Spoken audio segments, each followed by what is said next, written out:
മാസങ്ങളായി ആളില്ലാ കസേരയായി ഒഴിഞ്ഞുകിടക്കുന്ന ബി.ജെ.പി. ദേശീയ അധ്യക്ഷൻ സ്ഥാനത്തേക്ക് വരുന്ന ആൾ അത്ര ചില്ലറക്കാരനായിരിക്കില്ല എന്ന റിപ്പോർട്ടുകൾ പുറത്തു വരികയാണ്.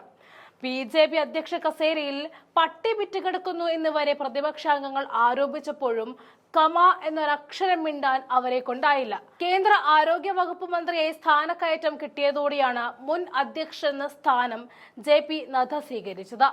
പിന്നീട് ഒരു പുലിക്കാട്ടിൽ ചാർലിയെയും കൊണ്ടുവരാൻ അവരെ കൊണ്ടായില്ല. പക്ഷെ ഇപ്പോൾ പുറത്തുവരുന്ന റിപ്പോർട്ടുകൾ പ്രകാരം അധ്യക്ഷൻ വരുന്നതോടെ പല കേന്ദ്രമന്ത്രിമാരുടെയും കസേര തെറിക്കും എന്നതാണ്. അതായത് പുതിയ ദേശീയ അധ്യക്ഷനെ ഏപ്രിൽ മാസം അവസാനത്തോടെ പ്രഖ്യാപിക്കുന്നതിന് പിന്നാലെ തന്നെ കേന്ദ്ര മന്ത്രിസഭ വികസനവും പുനഃസംഘടനയും ഉണ്ടായേക്കും എന്ന റിപ്പോർട്ടുകൾ വരികയാണ്. NDA സഖ്യകക്ഷികളായ NCP, ശിവസേന, JDU തുടങ്ങിയവർക്ക് കേന്ദ്രമന്ത്രിസഭയിൽ സ്ഥാനം ലഭിച്ചേക്കും എന്നാണ് വിവരം. മുൻ കേന്ദ്രമന്ത്രിമാരായ മനോഹർ ലാൽ ഖട്ടർ, ധർമ്മേന്ദ്ര പ്രധാൻ, ഭൂപേന്ദ്ര യാദവ് തുടങ്ങിയവരുടെ പേരുകളാണ് ബി.ജെ.പി. ദേശീയ അധ്യക്ഷ സ്ഥാനത്തേക്ക് പരിഗണിക്കപ്പെടുന്നത്. വിഷയത്തിൽ അടുത്ത ആഴ്ച ബി.ജെ.പി. RSSന്റെ അഭിപ്രായം ആരാഞ്ഞേക്കും. ഈ ആഴ്ച അവസാനത്തോടെ സംസ്ഥാനങ്ങളിലെ പുനഃസംഘടനാ പ്രക്രിയകൾ പൂർത്തീകരിക്കാനുള്ള നീക്കത്തിലാണ് ബി.ജെ.പി. ഉള്ളത്. ദേശീയ അധ്യക്ഷന്റെ പേര് പ്രഖ്യാപിക്കുന്നതിന് മുന്നോടിയായി ശേഷിക്കുന്ന 4-5 സംസ്ഥാനങ്ങളിലെ പുതിയ അധ്യക്ഷന്മാരുടെ പേര് കൂടി പാർട്ടി പ്രഖ്യാപിക്കും. പ്രധാനമായും UP, കർണാടക, തമിഴ്നാട്, പശ്ചിമ ബംഗാൾ എന്നിവിടങ്ങളിലാണ് അധ്യക്ഷന്മാരെ തിരഞ്ഞെടുക്കാനുള്ളത്. മഹാരാഷ്ട്രയിലെ വലിയ വിജയത്തിന് പിന്നാലെ ക്യാബിനറ്റിൽ മികച്ച സ്ഥാനം വേണമെന്ന ആവശ്യം ഉന്നയിച്ചിരിക്കുകയാണ് NCPയും ശിവസേനയും. ബീഹാറിൽ നിയമസഭാ തെരഞ്ഞെടുപ്പ് നടക്കാനിരിക്കുന്ന സാഹചര്യത്തിൽ ഉപേന്ദ്ര കുശ്വാഹയെ പോലെയുള്ള ബി.ജെ.പി.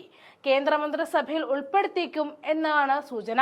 കേന്ദ്രമന്ത്രിസഭ വികസനവും പുനഃസംഘടനയും 3ാം മോദി സർക്കാരിന്റെ ആദ്യ വാർഷികത്തോടനുബന്ധിച്ചാകും നടക്കുക. പാർട്ടിയുടെ അടുത്ത ദേശീയ പ്രസിഡന്റിനെ തിരഞ്ഞെടുക്കാനുള്ള പ്രക്രിയ ആരംഭിക്കും. ബി.ജെ.പി. പ്രസിഡന്റ് തിരഞ്ഞെടുപ്പിന് 50% സംസ്ഥാനങ്ങളിലും സംഘടനാ തിരഞ്ഞെടുപ്പ് അനിവാര്യമാണ്. പ്രധാനമന്ത്രി നരേന്ദ്രമോദി രാഷ്ട്രപതി ഭവനിൽ രാഷ്ട്രപതി ദ്രൗപദി മുർമുവിനെ കണ്ടതിനെ തുടർന്നാണ് പുനഃസംഘടനയെക്കുറിച്ചുള്ള അഭ്യൂഹങ്ങൾ പരക്കുന്നത്. സന്ദർശനത്തിന് ഔദ്യോഗികമായി ഒരു പ്രത്യേക സംഭവ വികാസമായും ബന്ധമില്ലെങ്കിലും അതേ ദിവസം വൈകുന്നേരം പാർട്ടി പ്രസിഡന്റായ ജെ.പി. നദ്ദയുടെ വസതിയിൽ വെച്ച് ബി.ജെ.പി. നേതാക്കളുടെ ഉന്നതതല യോഗം ചേരുകയായിരുന്നു.